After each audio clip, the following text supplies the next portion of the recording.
Okay, here we go again. Welcome to the Otherppl podcast, a weekly program featuring in-depth conversations with today's leading writers. It's a books and culture show. I'm Brad Listi. I am your host. I'm in Los Angeles. Thank you for being here. I appreciate it. And I have a great episode for you today. Jason Diamond is my guest.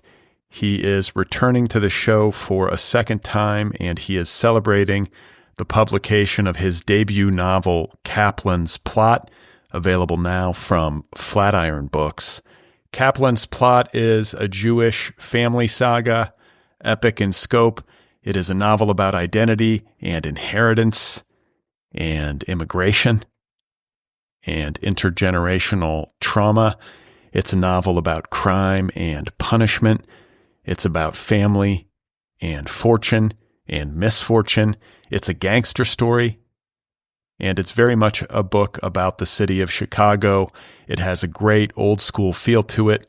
Jason Diamond has taken a big swing with his debut novel, and we had a great talk. Very happy to have him on the show, and you'll hear that conversation in just a moment. Today's episode is brought to you by Penguin Press, publisher of Where Are You Really From?, the new story collection by Elaine Shea Chow. A brilliant collection. I just spoke with Elaine on the program not too long ago. Where Are You Really From? Is the September 2025 pick of the Otherppl book club. That is my book club, and I think you should sign up for it. You can do that at this program's official website, otherppl.com. Get a new book delivered to your door every 30 days. I interview book club authors on this program, so it makes for a very enriching and holistic literary experience. And you should listen to Elaine Shea Chow's episode, my conversation with her. You can get more insight into this debut collection of hers. Again, it is called Where Are You Really From? It's absolutely superb. You should read it. Available now from Penguin Press. So a quick reminder before we get going that I have a weekly newsletter, just like everybody else. We all have newsletters, don't we? I have one, and it's pretty straightforward. You can sign up over at bradlisti.substack.com. When you do, you will hear from me once a week, very occasionally more than that, but usually just once a week. I will let you know about the latest episodes of this program. I also share a list of links to things that I have been reading and finding interesting. So it's simple. It's user-friendly. It's a quick read, and hopefully it's interesting and maybe even helpful. So sign up over at bradlisti.substack.com. I also want to give a quick plug to my new company, Deep Dive, an educational platform. Deep Dive specializes in the creation of in-depth courses. The flagship course from Deep Dive, which is available right now, is called How to Write a Novel. I am the host of the course, and it features more than 50 hours of never-before-heard insight, inspiration, and instruction from nearly 4 dozen of today's most celebrated contemporary authors, including folks like Emily St. John Mandel, Stephen Graham Jones, Melissa Broder, Steve Almond, and many more. And then tomorrow, October 1st, 2025, Deep Dive is launching a brand new course called How to Write Autobiographical Fiction. It is taught by Hannah Pittard, acclaimed author most recently of a novel called If You Love It, Let It Kill You. How to Write Autobiographical Fiction is what I call an intensive. So it is a shorter format course, and it's very focused on autobiographical fiction or autofiction. It also features conversations, this course does, with Michael Wheaton, founder of Autofocus Books. So Hannah is the main instructor of the course, and she is an author. And then you also hear from Michael Wheaton, so you can get a publisher's perspective on autobiographical fiction.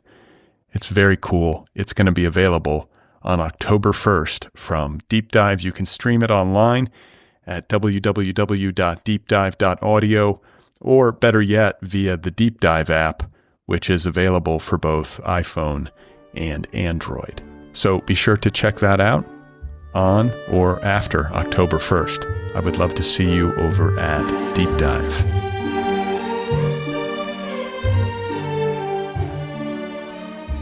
All right, so my guest, once again, is Jason Diamond. His debut novel is called Kaplan's Plot, and it is available right now from Flatiron Books. Jason Diamond is the author of some works of nonfiction, one of which is called Searching for John Hughes, another of which is called The Sprawl, and he is also the co-author of York Nico's Guide to New York City. Nicolas Heller is his co-author. Jason Diamond is also a very accomplished journalist. His work has been published by the New York Times, Esquire, the New Yorker magazine, GQ, the Paris Review, and many other outlets. He publishes a newsletter on Substack called The Melt, and he lives in Brooklyn. Very pleased to be able to share this conversation with Jason Diamond with all of you right now. So let's get to it. Here I am with Jason Diamond, and his debut novel, one more time, is called Kaplan's Plot. I've always wanted to write novels, and, you know, when I started out as a writer, or I started out with the idea of becoming a writer, I think I'm just on that.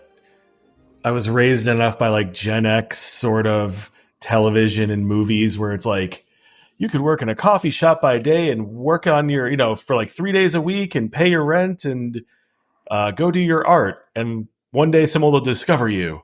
And, that didn't happen. And so I just kept working, and I just kind of accidentally backed into, for better or for worse, I always say journalism, but I guess nonfiction. And that's just how I made my living. And I didn't have time to really dedicate myself to a novel. And every time I would try, I'm like, this sucks. I'm giving it up right now. With this one, it was like 2020, I started really thinking about it because I was just so burnt out on everything, my second book had come out during smack dab in the middle of COVID. All of my events were on Zoom. It was just really depressing. And I'm like, I got to get away from reality for a little while. And I'd been playing with this idea for a while to write something about my family and the people in my family's universe, my family from Chicago. Because I always joke, and, it's like when people hear this, I feel like they kind of like, ugh, but I'm like, it's not bad. But my family were shady Jews. They weren't like the kind of pious yoidle doidle fiddler on the roof religious, or they weren't any sort of they were just working. They were kind of blue collar, very interesting, but not anything that I could point to that could be turned into a book. But I wanted to write about them. And I'm like, you know what? I could stretch this if I do it as a novel. And so I kind of started approaching it. First, I started writing it like I would an essay. And then I'm like, no. I scratched all that out and started just plotting everything, no pun intended. But it came pretty naturally. And the first real step was I wrote about a 50-page story from the point of view of one of the characters. And I was like, it's not her story, so it's not going to be told from, she's not going to be the one telling it, but I really liked it. And so I put that aside. And then I just started writing it. And I got to a point where I'm like, okay, I'm not going to edit anything. I'm just going to keep writing, no editing, because editing is going to bring me down and I'm going to want to scrap this. So I just kept going, and I was pretty happy. And then the editing was what really changed everything for me. So it feels like you're drawing on real family history. I mean, you said as much, that you wanted to kind of write into your family past and to write about, as you said, the shady Jews in your family line. This is an aspect of the book that I really loved, is that this is, at least in part, a story about Jewish gangster culture in 20th century or turn of the century Chicago. Mm-hmm. And it's gritty. And that's not something that I have seen all that much. I'm trying to search my memory. I'm sure there's a story here or there where this happens, but it's not entirely common in my reading, my limited reading of Jewish literature. So that was really a cool part of it. And I'm also a child of the Midwest. So there is like a historical fascination for me kind of reading about the immigrant experience of, Eastern European Jews coming to Chicago in that time period. There's also a narrative, like on a personal note, about one of the characters in the book becoming a butcher in Chicago. I am the grandson of a Sicilian butcher who went from Sicily to Louisiana. But it's like, it felt familiar to me. These people who are just like cutting up animals and trying to make a living, and they're covered in blood. And it's so funny. It's so funny to me that the two things I always hear, because I made this joke years about the Jewish Italian handshake. The two things that I feel like every Jewish or Sicilian family has are tailors or butchers. Yeah. I mean, all my grandfather and all of his brothers, there were a bunch of them. They had a butcher shop. It was called the Listi Meat Market. Oh, nice. Nice. Yeah. I've always like told my dad, I was like, we should have t-shirts made. Right. Yeah. Oh my God. I found out the name of my great grandfather's old scrapyard, and I had hats made. Like, I love that. I love imagining what what it would look like now.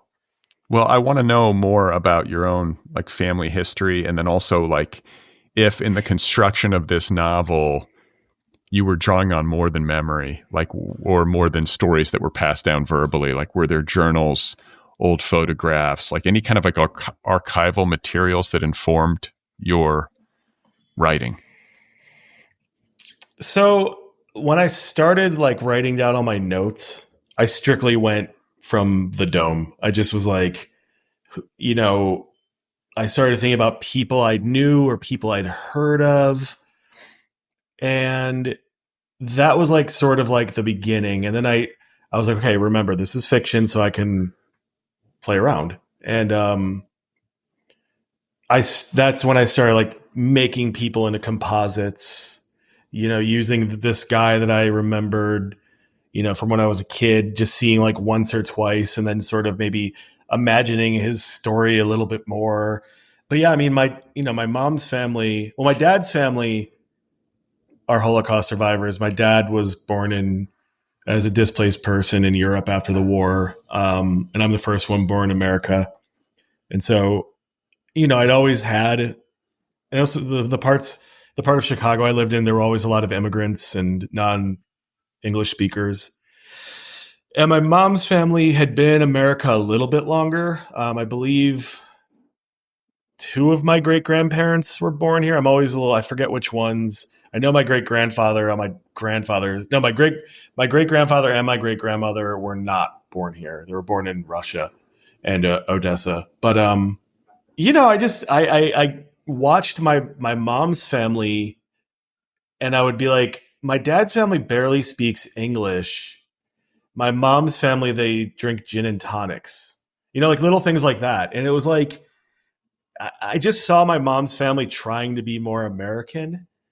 And it was so obvious. Like if they left the confines of like Rogers Park, Chicago, the part they were in, they would just be like, Jews. Like, but I think in the comfort of their little neighborhood, it was like, oh, we live in a condominium, we have a little bit more money, and yada yada yada. But meanwhile, we had all these like family members and family friends who were just like, guys who I had no understanding or concept of what they did for a living, and nobody could tell me. They were just like, he owns businesses. There was one I told this story to somebody recently, but it was when you would want something, like I remember we wanted Mike Tyson's Punch-Out before anybody else did, which if you're old enough to remember, Mike Tyson's Punch-Out was like the hardest video game to ever get before. It was like, and we had it before anybody else because my mom said, oh, I'll get it from Merchandise Mart. And Merchandise Mart in Chicago is a real place. It's a building. It used to house all sorts of like, you can buy carpet there. You have all sorts of things. And I thought I just always figured Merchandise Mart is, it's a family thing. That's all. Then years later, like when I was like 9, 10, we went to the real Merchandise Mart for a field trip. And I'm like, is this where my family gets all their stuff from? And I asked my mom, and she's like, no, that's just what we call it. Merchandise Mart is just like, it was like a nickname that they called this guy, this uncle, great uncle, whatever, wherever he can get anything. It was always hot, it was always stolen. And they called just asking him for something Merchandise Mart. And that was like the shorthand for stolen merchandise.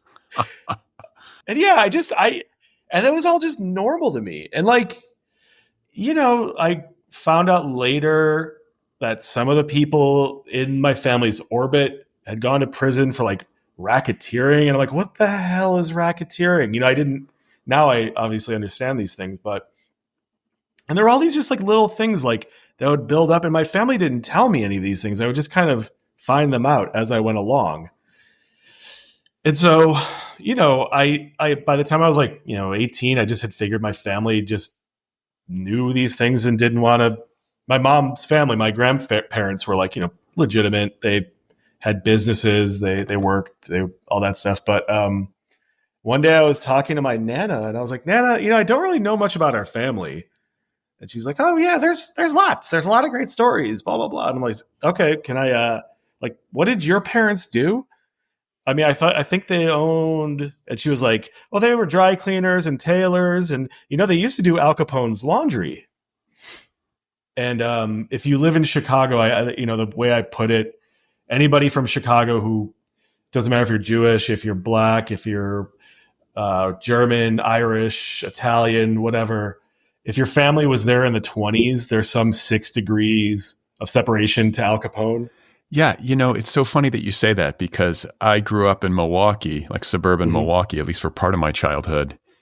And one of my friends, his grandfather was always around. He was kind of a character. I remember him, he's kind of this like scrawny guy with a white beard. Yeah. And he was a character, but he was a Chicago guy. Oh, yeah. And I distinctly remember him talking about Al Capone. That's how he called him, or that's how he said it. He said Al Capone, and he had nothing but nice things to say. He's like, they got it all wrong. He took care of us, like it was that kind of thing. And I was in elementary school, so I didn't really know how to wrap my head around it, but he knew him. He acted like he knew him. He did take care of people. That was the thing. Like he was pretty decent to immigrants and small. That's for everything I've heard. Yeah. But what does the mob do? They offer protection, right? So it's kind of a mixed bag. There are people who probably have a great experience with this guy, or like feel like maybe the neighborhood is improved by the presence of organized crime. Yeah. And I mean, but the way I look at it, especially, when it comes to immigrants, it's like, what are your other choices? It's like today, if I'm an immigrant and I'm worried about ICE sweeping into my neighborhood and there's some guy who's like, I'll take care of you, I'll protect you, but it's going to come with this price.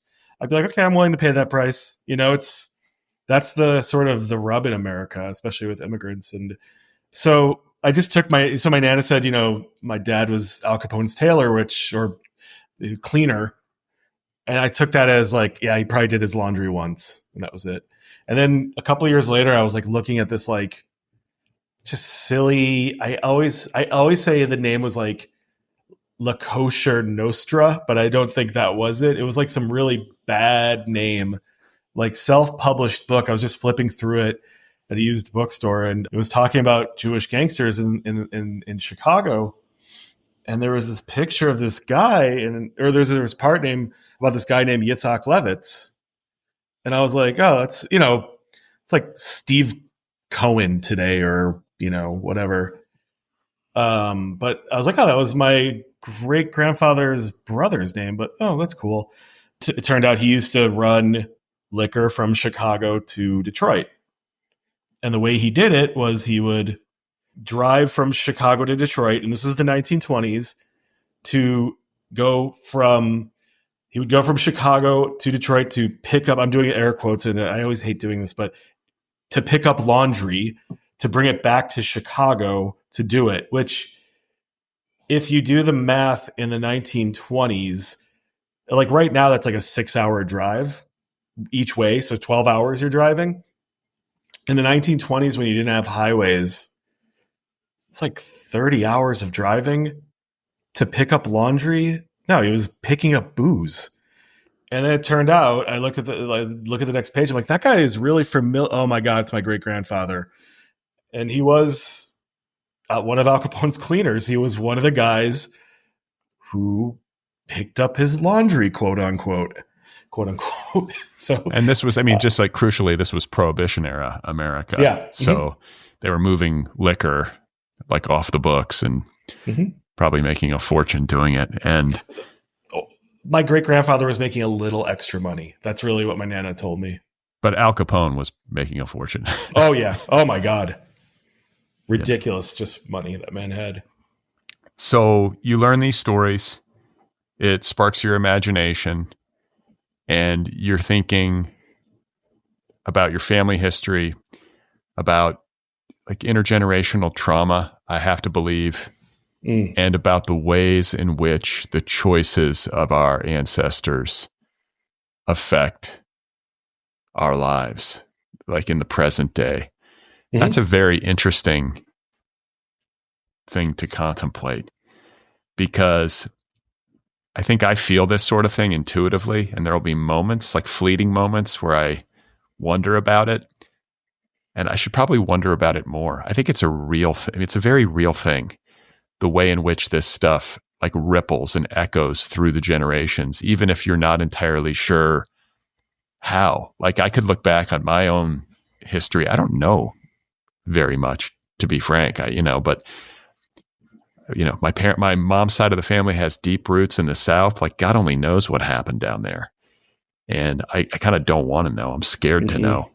And then but even Sicily, yeah. Sicily, who knows? You know what I'm saying? Yeah. Like, I have no idea. I know my great grandparents who came over on the boat were incredibly poor.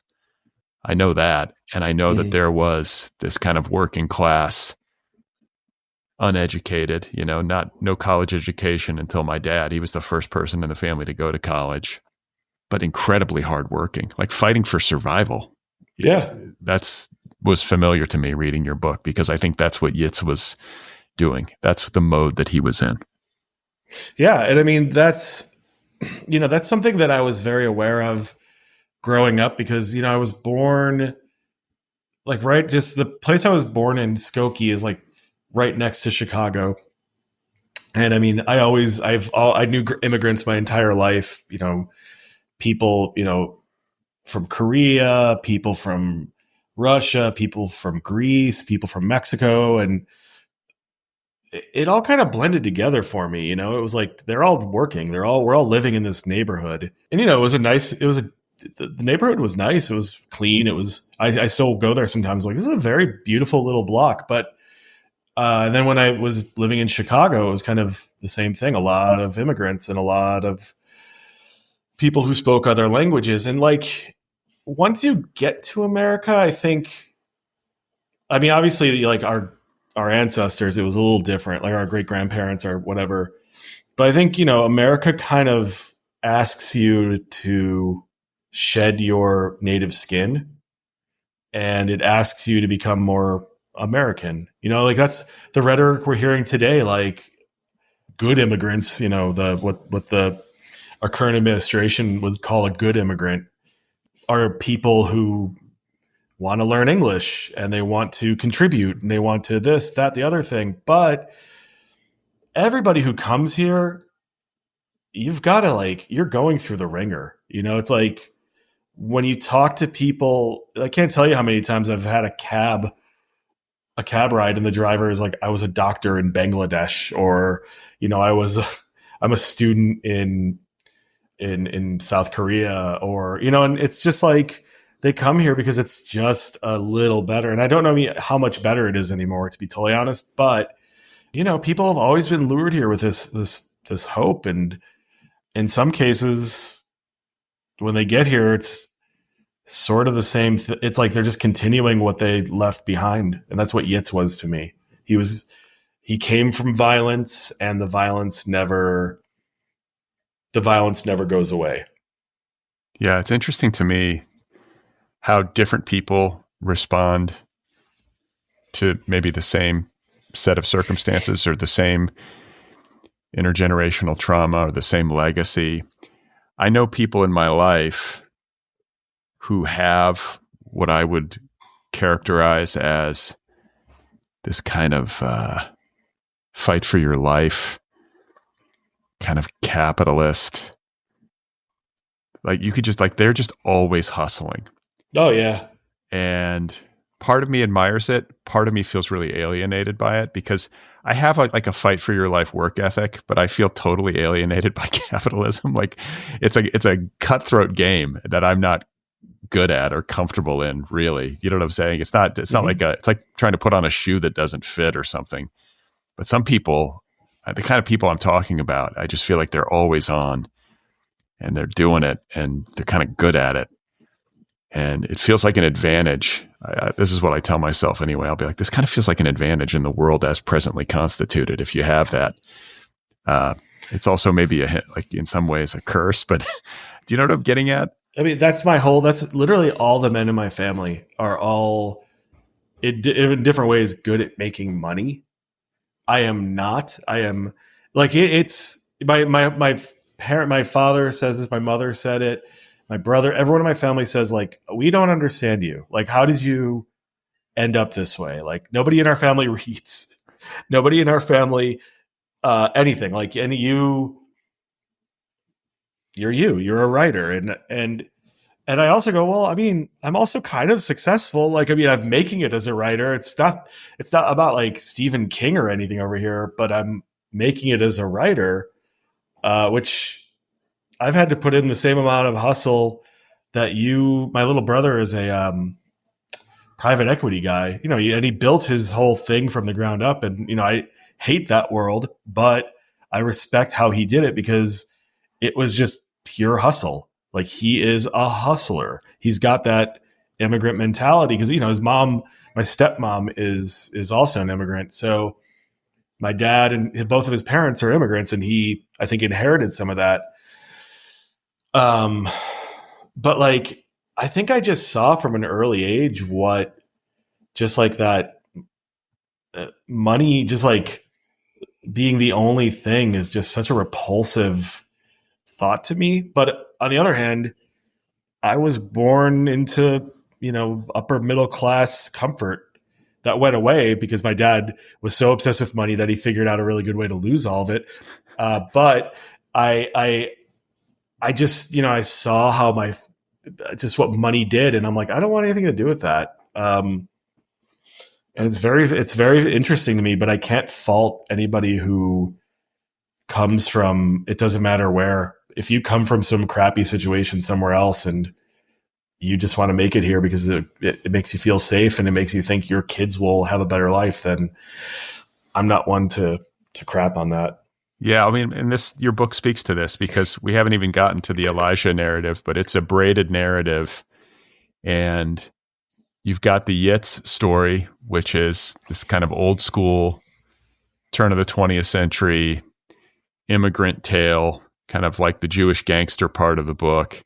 And then generationally down the line, you have a 21st century character named Elijah, who I think is the kind of guy that we were just talking about, for whom money is maybe the focal point of his existence, or at least that has been the case. Yeah. And yet he's now fallen on hard times, and maybe maybe he's a little bit disillusioned with it, or he's maybe having some kinds of second thoughts about the way in which he organized his life because he's experienced some bumps in the road. So can you just talk a little bit about him and his story? Yeah, I mean, you kind of hit it really perfectly because, like, I see people. He's, you know, I like to joke that he's like a failed tech guy, which to me is like very comedic in itself because I find the whole tech world to be, a lot of those people are just failed humans, no matter how rich they are. You know, like they're just, it's just like, oh, I literally just reinvented the wheel and I'm just going to call it WHL and I'm going to get, you know, $20 billion. And it's like, that's not anything interesting or inspiring, but he's a failed tech guy. And the only reason he got into it, and, you know, I was looking at people that I knew who like got into the tech world, I would say like around 2008, 2000 to 2000, 12, whatever. And he just thought it was a good idea. And he didn't know why, but there's that sense to me, he didn't even understand that he retained, or he was born with some of his grandfather's sense of, you need to make money to be safe. You need to make money to be happy. You need to be, it wasn't something that was like taught to him. It was something that he was born with. And he saw an opportunity to do that. So he gets into this. I just, made it like a sort of like Airbnb, a proto Airbnb sort of thing, because there were always those like any of these businesses that made it big in the tech world. I feel like there was always some like proto version of those, or some like C list version of it at the same time. And so, I wanted to put him in that sort of, that to me was like his connection to Yitz, but it was also, I've always had this obsession, maybe because I feel like I am as the like, the writer of the family. I've always had this obsession with like, the immigrants come here and they work their butts off and they work 3 jobs so their kids could go to college and their kids could become doctors or lawyers or whatever. And, they break their kneecaps and grind down their fingers. And I'm sitting here typing, that's my life. And I don't think I'm a fail son by any means, but I've seen plenty of examples throughout my life of people who come here and work so hard for their kids. They're little, the people who come here and they have their house and their little, they have their nice yard and this and that. That's great. But so many of them focus on doing it for their children, and then their children just kind of piss all over it. And, the writer in me, I don't like to see it happen in real time, but the writer in me can't stop thinking something kind of funny about this. Like I love that's the kind of, I don't know, I don't want to say irony, but it's sort of the sort of thing I find funny in literature, I guess. So Elijah is kind of in retreat from his pursuits in like the tech gold rush. There's a kind of gold rush mentality to the whole thing. Like you were saying, like doesn't even really know why he's doing it. Just seems like a good idea. And maybe you can get rich, which I think a lot of people who go to Silicon Valley, or like traditionally who have gone to Silicon Valley, have been of that mindset. And then things kind of go sideways and he comes back home to Chicago and he's caring for his mother, a character I loved reading, who is a poet and has cancer. Yeah. And he starts to, in his time back home, engage with his past. And like that's the braided narrative. So it's his story tied to Yitz's story. And he's kind of learning about the ways in which the latter informs his own narrative. Yeah. And I mean, to me, it was like, I think some of that for me was like wishful thinking, because my relationship with either of my parents has never been very close. And I think deep in my brain, I kind of figure that the only way they'll ever be honest with me about anything is when time is running out. I know it's a bleak thing to say, but that's when I've been separated from one or both of them over half my life since I was 13. So, I think I wanted to sort of like see like what the reopening of a relationship could look like and imagine it myself. But I think I needed a reason. And I really didn't want to make it about death, but I was worried at first about making Eve a terminal cancer patient, because I didn't want to seem like I was playing around with something so heavy just to do it. But to me, there's a larger theme in this book, and that's ghosts.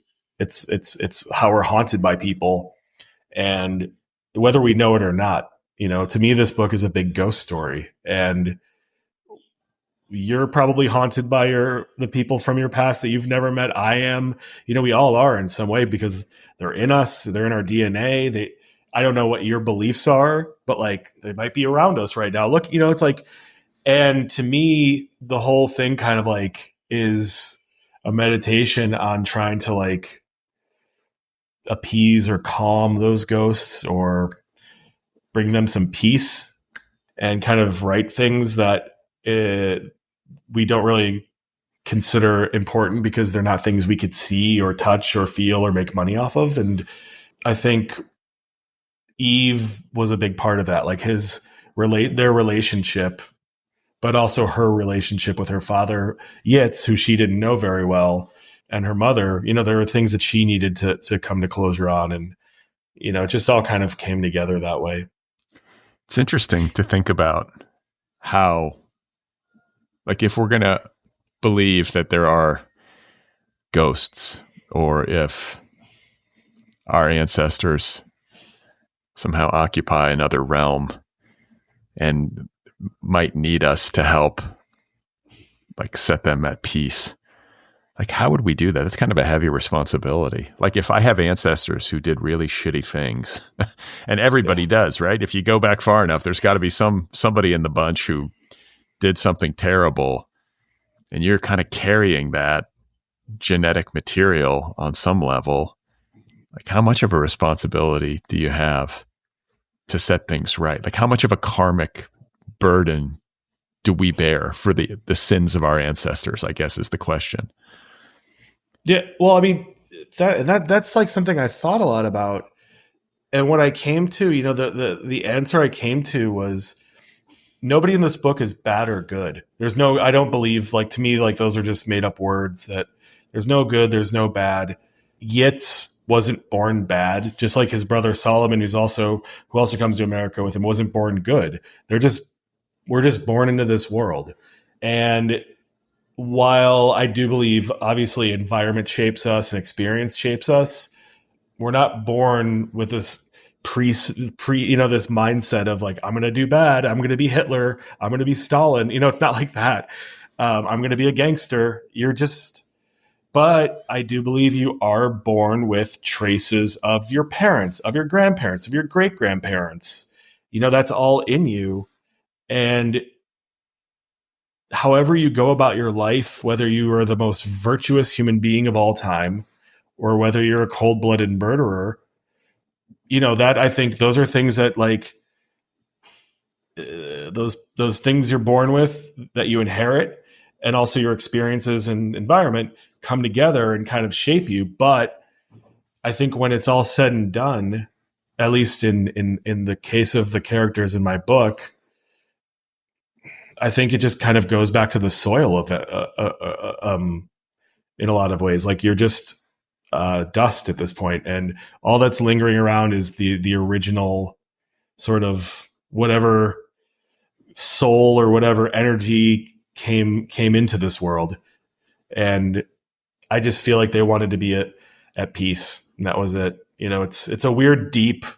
I've spent years thinking about death and thinking about God and all these things. And so it kind of plays into the way I was looking at this. And,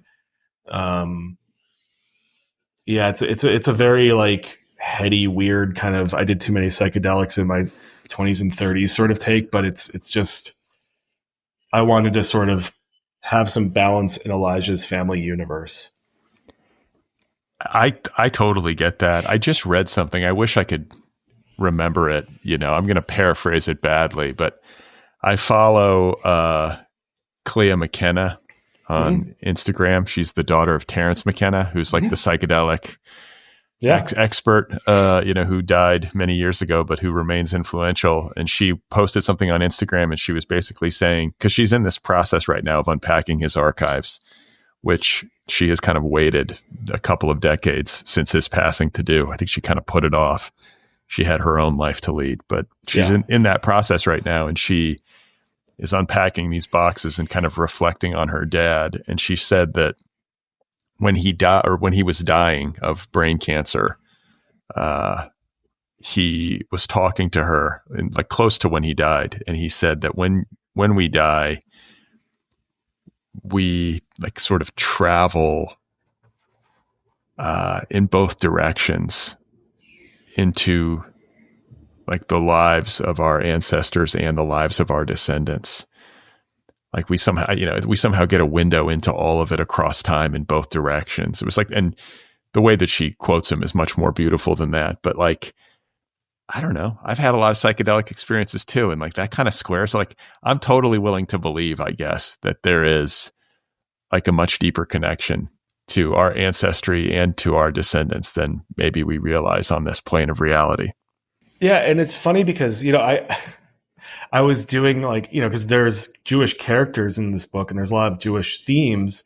I've done interviews with like Jewish press and and I think somebody just assumed, I wasn't raised like, I think I mentioned this earlier before we went on, but my family they're just like schlubs. I come from like a long line of schlubs. I don't come from like the rich men of this, I don't come, who owned a factory in this town in Galatia, or I don't come from a long line of famous rabbis.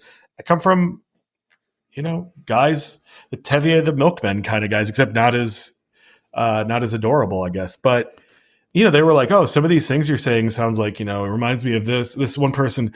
They were like, oh, it reminds me of this Hasidic story, blah, blah, blah. And I'm like, well, I do have some of those. I do love Yiddish literature and I do love old Hasidic folktales, but I was like those aren't really that's not like the kind of Jewish thinking I do, I guess. I think that's why I said, they're like, oh, who are your big influences as a thinker that are Jewish? And I was like, Spinoza, Einstein, Ram Dass. So like when you say Terence McKenna, and it's sort of like in that realm where it's just like, Spinoza and Einstein. I love Einstein so much because he was like just the first person to be able to say this, but he's like, infinity is just this crazy thing that we have no real idea about. And I'm Einstein. I'm one of the smartest people of all time. And I don't even have an idea. We're so minuscule and so meaningless. But I mean, he was obviously just like, he said it as Einstein and it was much, but and Ram Dass, his thoughts on death and his thoughts on all these things just have really played a really big part in the way I think about everything. And that these weird understandings of these weird conceptions of the universe kind of play into how I look at everything. But it also just snuck into the writing, which I didn't mean for that to happen, but it's just, I guess that's how it works. I'm still learning about fiction and the process of writing it. But that was something that really kind of blew my mind, where I'm like, oh man, these things are just kind of leaking out of me. Yeah. You like surprise yourself in the process. Like I didn't know that was there, but it's like you said, it's a book that has a lot of like Jewishness in it, Jewish culture in it, and Jewish history in it. And yet you're describing your upbringing and it seems like somewhat secular, or am I wrong? Was it did you practice Judaism as a kid? Were you did you get a bar mitzvah or all that kind of stuff? Yeah. I got a bar mitzvah, but like, there's that old saying, I think it's like 2 Jews, 3 opinions. And so if you were to ask 2 other Jews if I had a Jewish upbringing, or any kind of, one would say, well, yeah, because he went to Hebrew school and he had a bar mitzvah, and the other would say, absolutely not. They didn't keep kosher. They didn't do this. And then the other one would go, well, they went to Yom Kippur services and the other one would go, but they didn't do that. So it's like, I was raised very aware of who I am, and where my family comes from. Like it was impossible to avoid it because, when I was a little older, we moved to like the very white, waspy part of the Chicagoland area. And I was definitely an outsider. Like I could tell right away. And it didn't help that like I had, this grandfather who looked and sounded like the Count from Sesame Street. And, like the other, my mom, I think because my mom, I've always had this feeling that because my mom's family, like they had, distant relatives who died in the Holocaust, but because they're of that generation where my mom was born right after World War II and all that stuff. I think there was a little bit of, I always hesitate when I say this, but like, I feel like there was a little bit of like, they feel kind of bad. Like they felt there was like this guilt that they didn't understand how these other Jews who had come over to America felt, these ones who had survived the Holocaust. And so they were really hyper sensitive and hyper aware. And, when I was a kid, I remember I was like 7 or 8, my mom picked me up from school and she's like, I got to take you to see something. And it was this statue in the town square in Skokie. And we had moved into the city by this point, but somebody had scrawled all these things into it. And I noticed like the symbol. I'm like, I've seen Indiana Jones. That's the bad guys from Indiana Jones. And they'd scrawled like, it was this statue was like it's still there. It was like it was dedicated to the partisan fighters who saved people during the war. And they scrawled like Jews lie and Hail Hitler and swastikas into it. And my mom took me home and pulled out the encyclopedia, and she was like, this is the Holocaust. This is what your dad's family went through. Our family came here because they were in Russia, Ukraine, whatever it was, Poland, wherever. They all came from different parts, but because they had a king, the Tsar, who didn't like them. So there are people who don't like us because we're Jewish. And when you're like 7 and you're going through life being like, everything is grand, I'm 7 years old, life is wonderful. And then, it's kind of dropped on you that people don't like you just because of who you are.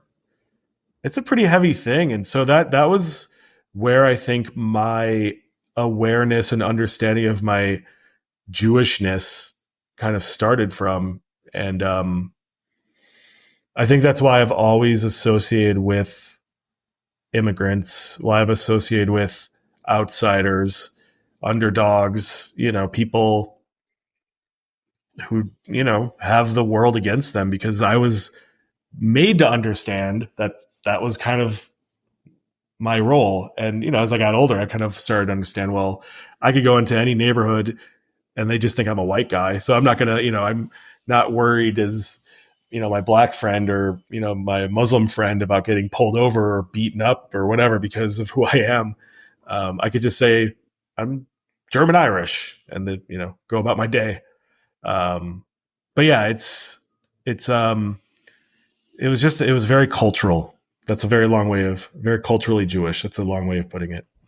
Well, there's a story. When I was prepping, I read an interview that you've done, I think, in support of the book, as you've been doing press, and you were talking about an experience you had when you were around the age of 8, like right around this time that I think you were saying you began to understand kind of the weight maybe of your Jewishness and like some of the challenges that go along with it. And you were talking about staying with your grandfather. And I'd love to have you repeat this story because I feel like it really illustrates what you're talking about. Is this the one? Is it the guns or the suitcases? Yeah. Because there were guns and suitcases, which sounds like a Warren Zevon song. But no, I just remember I was like staying. This happened a few times, but the one time that always sticks out in my head, I'll never forget. I was staying in the guest room at his house. My grandpa was like always the nicest guy. He's such a sweetheart. I loved him. My 2 grandfathers were the best, but I remember I was like playing around, everyone else was asleep. And I remember I pulled back, like the hide-a-beds, the ones that come out of the couch, you can kind of pull back the head of the bed so you could, rest up. And I just look and there's this like rifle back there. And then I was like, what the heck is that?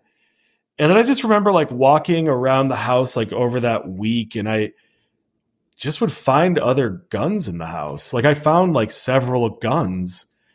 And it just was like, what is going on here? Because, I'm a child of the 80s. Guns were something like Rambo or, Crockett and Tubbs used. It was like, now, unfortunately, guns are so ingrained in our culture. But like seeing a gun and seeing that many guns, like he had a little, then I asked my aunt, I think, or whoever didn't tell me, but I remember like my dad explaining it to me years later, in very honest terms. Like he just always had guns because he was worried that the Nazis were going to come back. And my dad similarly also always had suitcases packed just in case. And my dad, I think, my dad also had guns. It was just something, they never talked about it. They just had them. They just had them hidden around the house. I hate to say it, they might have been ahead of their time. Like, I know. Considering the circumstances we find ourselves in now, it's like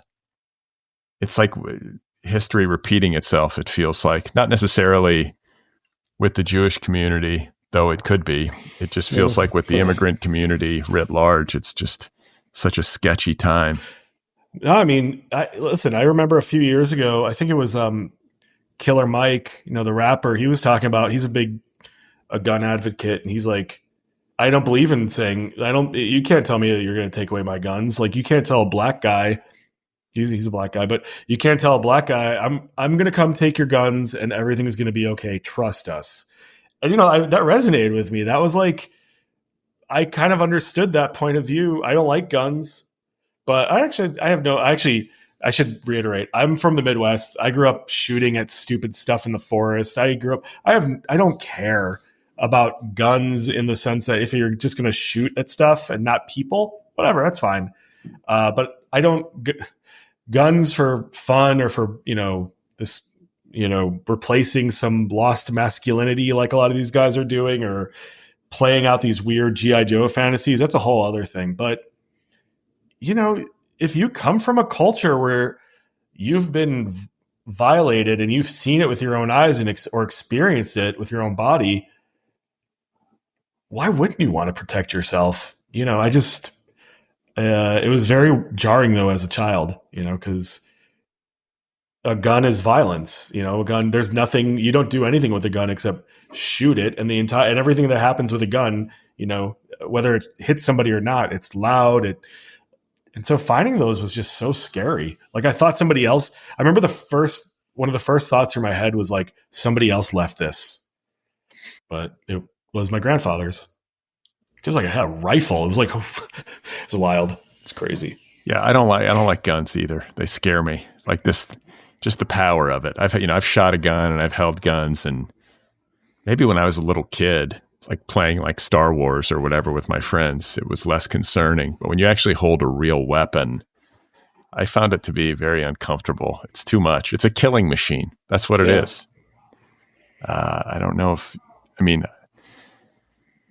I think I'm enough of a realist to say that I don't imagine in my lifetime anyway, we're going to be doing away with guns, but I don't know what the balancing, like what's the line? There's got to be a balance between like people who want guns because they have like hunting culture in their family history and it's part of this like, intergenerational tradition versus people who like collect Uzis. And, you've seen these photos of like Americans who have like a collection of like 600 guns.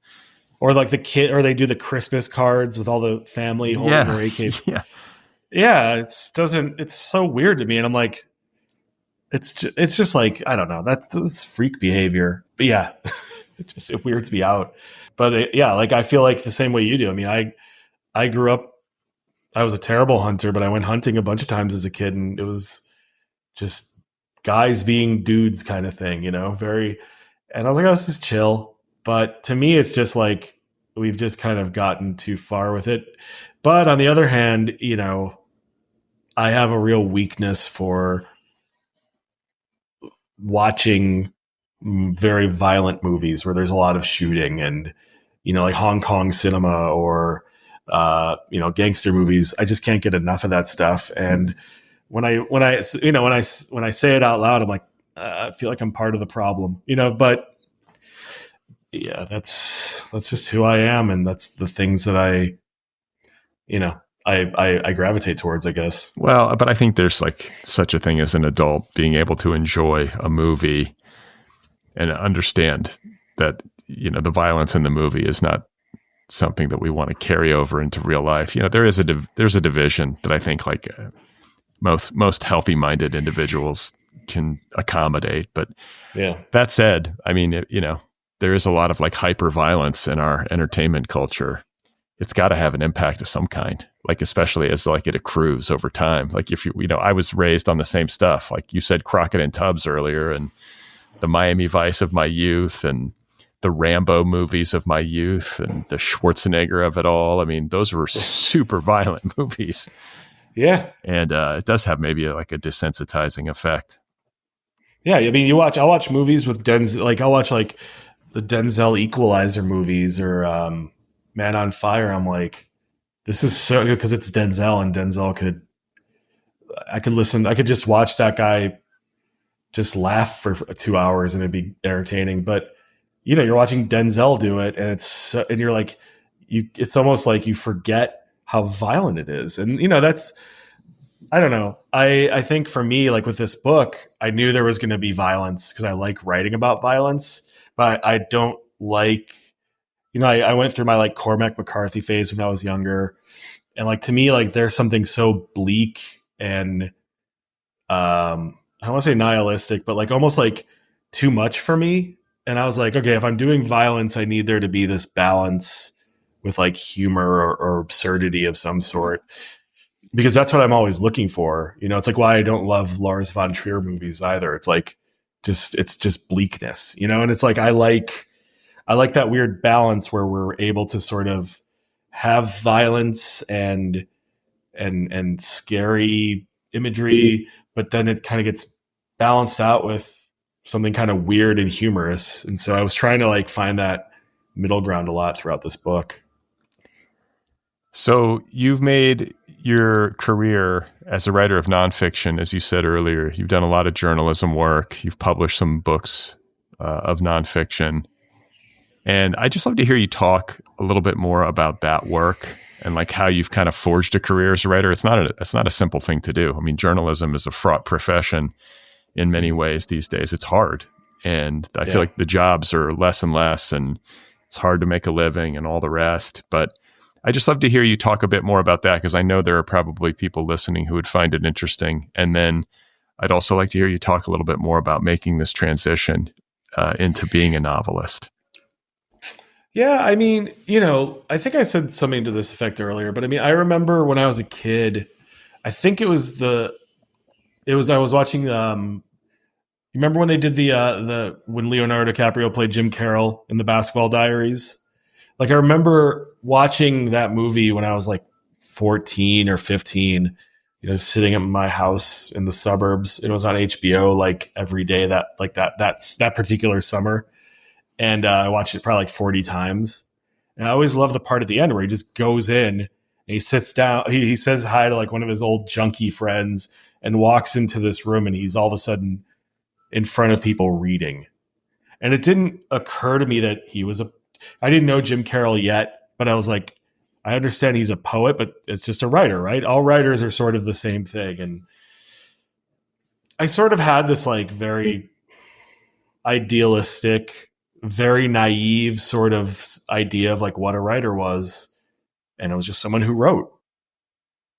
That was it. It's very simple. And I know it sounds silly, but when I moved to New York, I'm like, I'm going to be a writer. And I had this list of all the publications I was going to write for, and I'm going to write short stories. I'm going to write poetry. I'm going to write novels and blah, blah. Anyways, I moved here, and I kind of, New York, I say here, I'm sitting in a hotel in Milwaukee, but I moved to New York, and like New York is, you could say a lot of things about it, but it's a real slap in the face real fast. Like it teaches you right away, like nothing is coming easy here. And I learned pretty fast that I had no idea what I was doing. And so, I just started kind of paying attention. Like I would pick up any magazine or any newspaper, and I just noticed little things. I'd look at names. I would be like, okay, this person seems to just be writing this for Time Out New York, or this person writes this for Black Book. And around that time, you started kind of seeing the rise in blogs.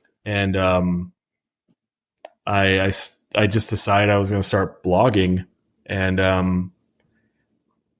think you and I come from around, I think I first saw your name on websites, but, it was like, you had like Maud Newton, and you had all these different, you had like Lit Kicks, Levi Asher, great guy, HTML Giant eventually, The Rumpus, all these like different platforms for like mostly untested, unknown writers to just sort of do their own thing. And so I made one of those. I made this website called Volume 1 Brooklyn, and I was just like, wow, 300 people read me today. That's insane. I can't believe that. And so those 300 people just sort of gave me the confidence to go ask other editors to let me write for them. And I just kind of learned as I went along, like how to really be a writer. And not, at some point, I think because I got my first paycheck, like writing some essay. First, I got like a $50 paycheck. I was like, oh, okay, these essays pay. I just kept doing stuff like that, like essays, reviews, interviews. I got better at that. So that started leading to more profiles, which pays more. It just was like, I kept kind of building up. At the same time, I was also like, getting jobs as an editor for websites, which if anybody ever was an editor for a website in that glorious Obama era sort of window, you could get paid like $35,000 to $50,000 to basically just write 3 to 5 things a day. And I was doing that. And I was also editing people and learning how to critique other writers and kind of help other writers. And so it was just like, it's just always been a build. And everything I've done up until this point and everything I'll do tomorrow or the next day, it's always part of a process. I'm trying to just get better and better. And I've never really looked at it like, I live off of it, which is incredible. But that was all I ever wanted to do. I just wanted to make a living. But now I'm more concerned with like getting better and, doing bigger things and only things that I enjoy. And, this sounds saccharine as hell, but I mean, you're a parent, you probably understand. My daughter is 16 months old, and I want to give her something. I want her to be able to be like, my dad's a writer. He works hard at it, and I joke that I'm like, if this novel totally goes tits up, that I get to become a Noah Baumbach-esque failed Brooklyn writer. But the truth is I've not failed because I've been doing what I wanted for so long. And yeah, it's a real, I like to say a combination of learning on the go and faking it as you make it. Fake it until you make it. Well, that's the way it goes. And I'm wondering if you feel like, with the benefit of hindsight, like all this hustling and blogging and journalism work that you did, like, did it inform your work as a fiction writer? Did it help in ways that you can point to? Oh my God, 100%. I mean, so I think part of it, because I'm such I've always been a massive fiction writer. Like a fiction reader. I read more fiction than non. And so it's funny because like the fiction sort of informed what I wanted to do with my journalism, but I couldn't figure out how to do it because I'm not Tom Wolfe. I'm not one of those like, that era is long gone, that whole new journalism thing where it's novel-esque writing. But I've always loved that kind of stuff. And so, I kind of looked back to that sort of like those initial influences. And I was like, okay, I need to sort of kind of like reverse this. And the way Tom Wolfe made these, a lot of his stuff, it's subject to maybe he embellished a lot, but whatever. He told great stories, and he had a very, he knew a lot of big words, but I kind of wanted to do I reverse that, where I'm like, okay, this is a novel, but there is sort of this like, this eye towards like catching every little detail and sort of immersing the reader in a certain way. And, my fact checking, I didn't want to leave any, like, I didn't want to make a mistake on a single street. Like, I didn't want to, you turn left on the street, you turn left on it. I didn't want to accidentally say you turn right on it. Like I didn't want to do any of that. So I think just years of being edited and having to make sure you get your facts right really played into it. But also, and this goes back to my love of fiction, one of the things I despise the most when I read fiction is fiction that feels overly researched to the point where I feel like I'm reading, I don't want to say like a condensed, almost just like a parody almost, like I've read books that just annoy the hell out of me because I'm like, you just read about this topic somewhere and you thought this time period, usually it's books that take place during certain time periods. So just any, name it, whatever. And the writer must have been like, oh, this is cool. The 19 whatevers in this place, in this person, I'm going to write something around this. And you could just tell they want to use up every little bit of knowledge they accrued, doing the research. And it just comes off as kind of false to me. And I wanted to avoid that at all, as much as possible. And that's why I try to make sure that details from the early 20th century, I wasn't overdoing it. I was like, you're here. You are reading this hopefully in 2025. I don't want you to have to hear old timey, jazz music or whatever.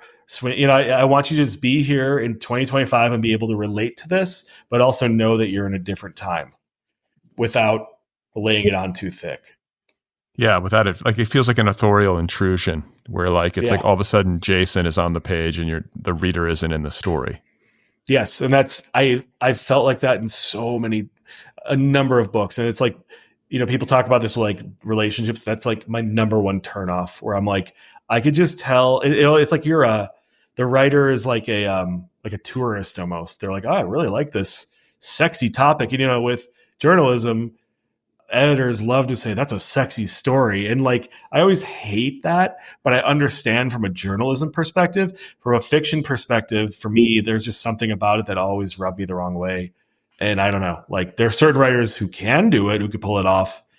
And they're some of the best writers in America, in my opinion. But most of the time it's just okay, you have your MFA and you just learn to do a lot of research. Okay, cool.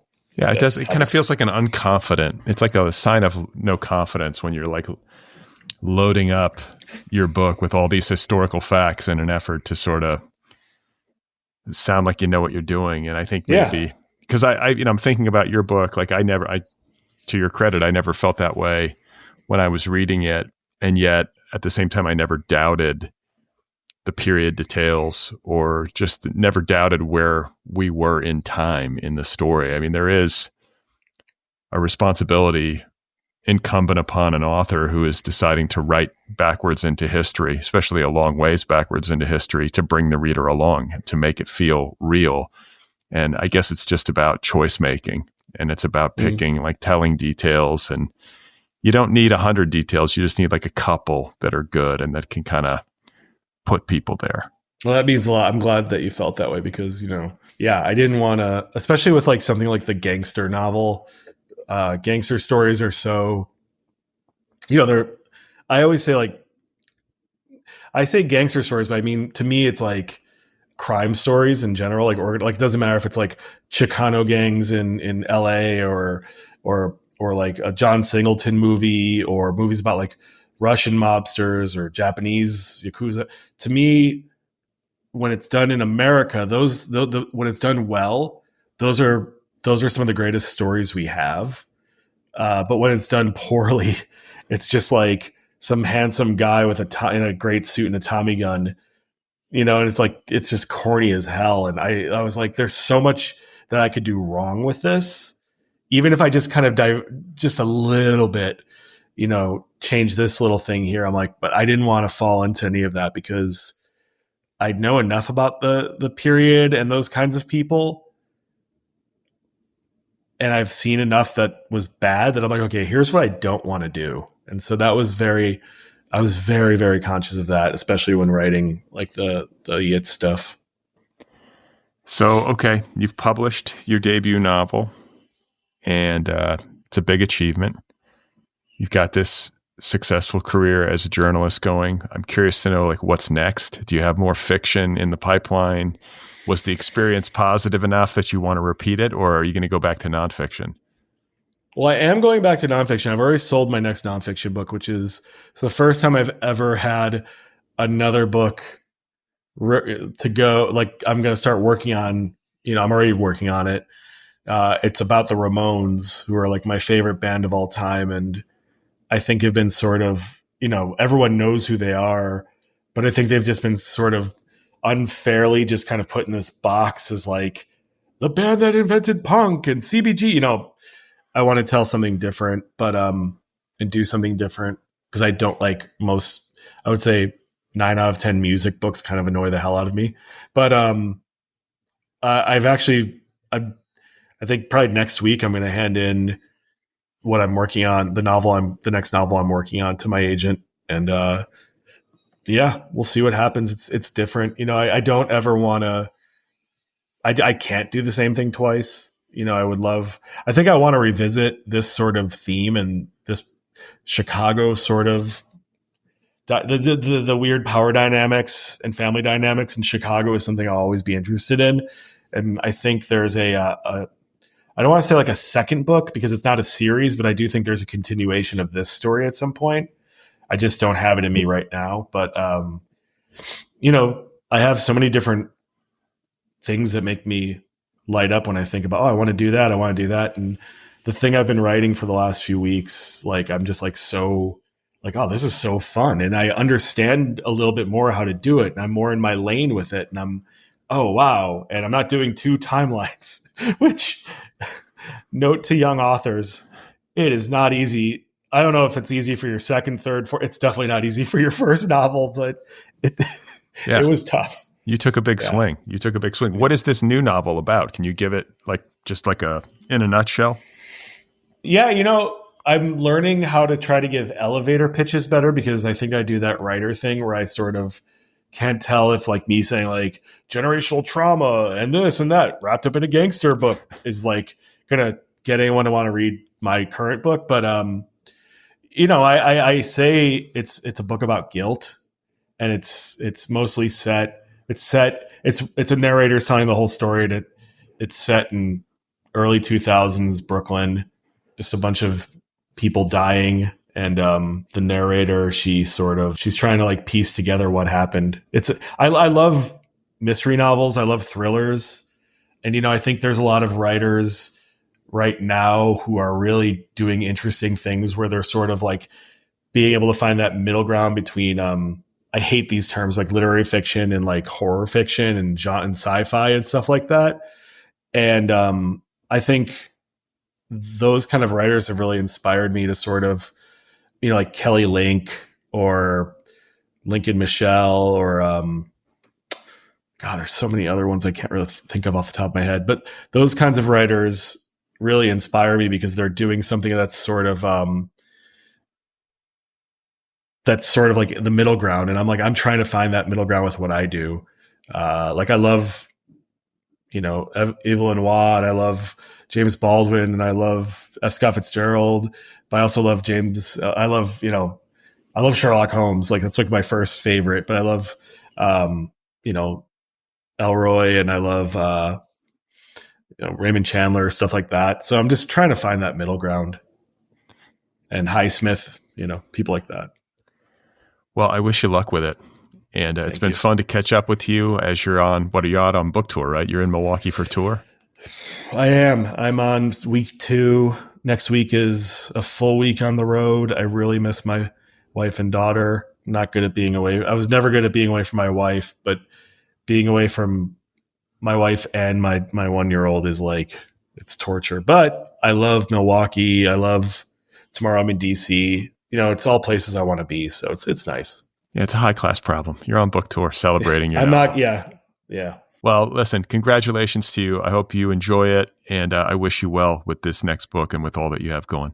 And Brad, thank you. Honestly, I listen to this. I've been listening to this podcast for so long, but I feel like everyone should just like really take like the last few seconds to really thank you for everything you do, because it's like, we're all struggling to like make sure our stuff even gets, read or heard or seen or whatever. And, the fact that you've been doing this just the most thoughtful questions, these deep takes. You've been doing this for so long, and it's just, I believe the French would call it a mitzvah. It's a beautiful thing, and I just want to say I'm such a huge fan, and I really appreciate it. All right, there we have it. That was my conversation with Jason Diamond, author of the debut novel Kaplan's Plot. Great conversation with Jason, and his new novel is available from Flatiron Books. It's out there now wherever books are sold. Again, it is called Kaplan's Plot. You can find out more at Jason's official website, jasondiamond.net, and you can follow him on the social media. He's on Blue Sky and Instagram, and he has a Substack newsletter called The Melt. One more time, the new novel is called Kaplan's Plot, available from Flatiron Books. Go get your copy right now. Don't forget to subscribe to this podcast wherever you listen. You can also subscribe on YouTube, and you can follow me on Instagram and Blue Sky. Sign up for my weekly email newsletter over at bradlisti.substack.com. Support the show over at patreon.com/otherpplpod. If you love it, if you listen regularly, if you get something from it, throw a couple of bucks in the hat over at patreon.com/otherpplpod. If you want to get an Other People t-shirt or join my book club, you can do that at the show's official website, otherppl.com. Be sure to check out Deep Dive over at www.deepdive.audio, the new course from Deep Dive, How to Write Autobiographical Fiction with Hannah Pittard, and special guest Michael Wheaton will be available on October 1st. That means tomorrow. It's going to be out there. It is an intensive, it is short form, and you can listen to it online or via the Deep Dive app. One more time, the website is www.deepdive.audio. And finally, if you have a moment, if you have like 2 minutes and you want to do me a favor, please give this show a rating wherever you listen. So Spotify or Apple Podcasts, etc. Rate it. Write a little review. If that's an option, it helps the show in the algorithm and it helps it find new listeners.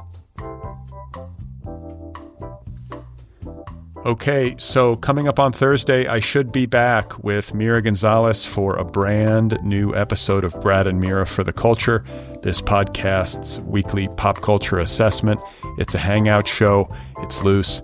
It's it's irreverent. It's meant to be fun. It's meant to be a break from the hell of the world. So if that sounds good, check it out on Thursday. Brad and Mira for the Culture.